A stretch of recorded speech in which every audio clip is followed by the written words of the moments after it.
Hey everyone, this is OT Cesar. It's a Thursday, so it's time for another OTTTT Occupational Therapy Tools and Tips Thursday! So right now, you can see that we have a to-do list here.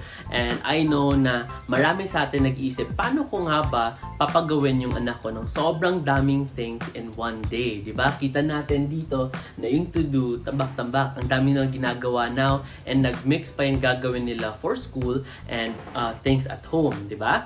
And a lot of times, marami nag-aaway, maraming kailangan mong pilitin, or minsan struggle, not just for your child, but also for you in finishing these tasks. Now, bago tayo pumunta sa system na to, I'm gonna show you why children love Dora, or isa lang sa reasons, okay? I know ang daming reasons why they love her, but just one reason why they really love Dora. And Dora makes them do things na walang reklamo, walang complaints, they just have fun with her. So we want to learn from Dora and i-apply natin sa lives natin.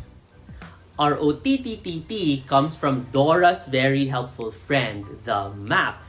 Alam natin si Map, di ba? Lumalabas siya pag kumakanta na, I'm the map, I'm the map, I'm the map! Yes, and he's very helpful. And what happens is, pinapakita na niya kung ano yung gagawin for that episode. So, meron siyang 3 pictures. So, this is what you'll do first. Next is this. And lastly, you'll get to your destination. And with this one, ang makukuha nating lesson that makes kids, follow the map and Dora in their journey is the use of a visual schedule. We can use the same technique, lalo na ngayon na online classes, ang daming kailangan tapusin ng mga kids natin. And so in this visual schedule na ginagamit ni Map and ni Dora, di ba yung mga kids sumusunod and they're having fun doing the activities because sa start pa lang, nung pinakita pa lang yung map, na-set na yung expectations nila. They know the start, they know the end. They even know what's in between, di ba? Lahat ng parts ng journey na imagine na nila sa mind nila, na-visualize na nila before it even starts. So that means yung kids, they would see it as a journey na sabay ninyong pupuntahan. Kasi a lot of times when we have this struggle, parang lalabas na ikaw yung tumutulong sa kanya na gumawa ng homework, pero lumalabas na parang ikaw yung nag-uutos, di ba? Ikaw pa yung napapasama, ikaw na nga yung tumulong sa homework, ikaw pa yung masama, di ba? So, para ang mangyari, lalabas for the child, they're actually just helping them out. You're going to present to them their journey early on, and you're just there to guide them finish all those tasks. When you're done setting expectations kasi, what happens is you're priming your kids. Okay, you're priming them or preparing them for what comes ahead. Kasi instead of them needing to adjust every time there's a new activity, their mind is already set and they visualize it already. Mas handa sila to know the changes that will happen in their environment, which is very useful for kids who are kind of rigid or have a hard time being flexible to schedule changes. If nakaset na yung expectations and they know what's coming ahead, it's going to be predictable and the environment and the people around them is going to be reliable. That means you're gonna have a smooth flow dun sa compliance and sa participation ng kids mo, and they're more likely to have fun. And if they're having fun, they're more likely to repeat it again and have homework time with you the following day. You can use the following strategies to apply the visual schedule. Number 1, making a basic visual schedule. You can print out pictures, you can search for them on the internet, and then line them up on the wall. After they're done with every activity, pwede nilang tanggalin. You can give a star, put a check, or have them collect all those cards, and then give a reward at the end of the day. Number 2, the second strategy, you can watch our video on Get Ready, Do Done, which helps children prepare the materials and learn the steps that they need to take in order to finish a project. Our third strategy is based on Mark Andreessen's productivity system. He actually has 6 categories, but we're only going to use 4. We have to do, today, anti-to do, and done. And we're gonna cover each of them in this video.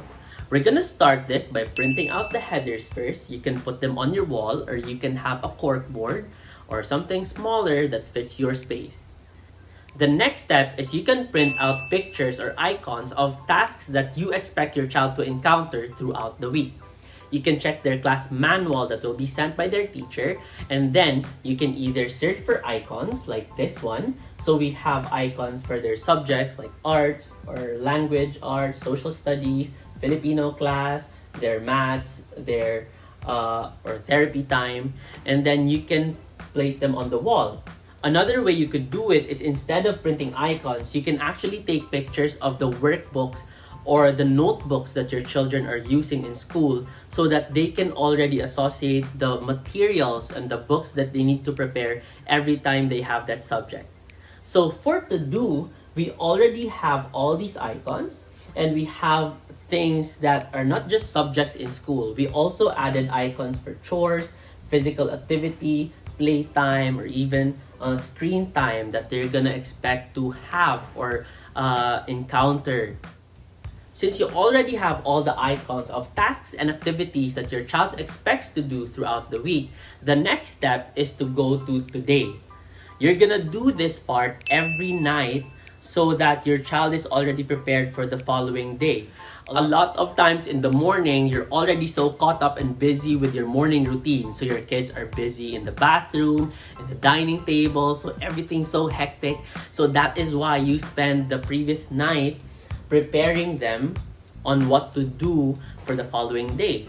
So let's say you check your child's manual and they have maths the following day. So you're gonna move this icon from to do to today.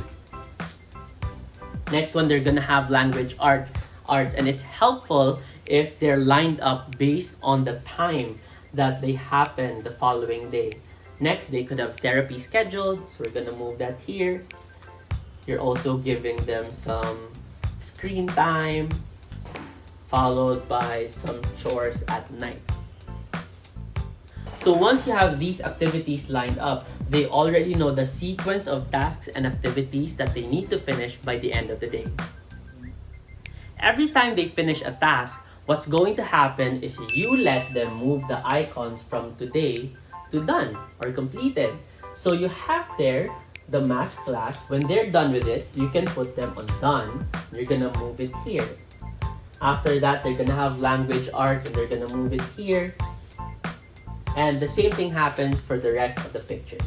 So this becomes positive reinforcement for them, giving them a good feeling and a feeling of fulfillment every time they finish class or homework or a task, while the remaining pictures under today serve as a guide on what's going to happen next. Now, when your child gets distracted or they want to do something that's out of schedule, it's not you who's going to sound like inuutusan mo siya or ikaw yung namimilit or kailangan mo pa makipag-away para lang sumunod siya. Kasi it's not you telling them anymore. It's their schedule. It's their responsibility to finish this one, and you're just there to guide them, to prompt them, and to help them complete all their tasks. What's very unique about the unreason system is the anti-to-do. In using this with adults or professionals, the anti-to-do list is actually a category of tasks that you did not plan out, but you were able to finish. So for example, your boss had a new order, or if your parent had a new chore that they asked you to do, you can put it in the anti-to-do list. He tried to add this one because adults sometimes feel that they spent their days unproductively, but you were actually able to finish a lot of tasks that were unplanned. And that's when you put them on the anti-to-do. I found the anti-to-do system particularly useful for kids who are still learning to be flexible in adjusting to schedule changes. Pag may biglaan kayong lakad, or may kailangan pala kayong gawin, or may homework na nakalimutang gawin na wala sa schedule, what you're going to do is put those tasks, you still let them do it, and then you move them to the anti-to-do. So let's say, for example, you have homework that's scheduled for the following day, which is very common for higher grade levels, diba? So you're gonna add that from the to-do to the anti-to-do. So wala siya from the planned activities for today, but they were still able to do it. So that's a good thing. They completed it, but it was unplanned. Next one, so you're gonna let them do chores. Okay, so their room got messy, so they need to do chores, so you can add them here. Or if they request for playtime, so you can let them move this one, this icon, into the anti-to-do. So You're teaching them a very important life skill here, because what's happening is instead of you telling them everything that they need to do and finish, they are learning how to keep track of tasks that they have to complete. So the anti-to do and the done columns serve as positive reinforcement at the end of the day. So with this one, what's going to happen is they also learn not to depend on your praise or your reinforcement. They learn how to feel good about themselves for finishing all these tasks. Start out with a visual schedule, the get ready do done, or this productivity system in helping your kids out. Like and subscribe and share this to your friends who might find this helpful. And that's it for another OTTTT Occupational Therapy Tools and Tips Thursdays!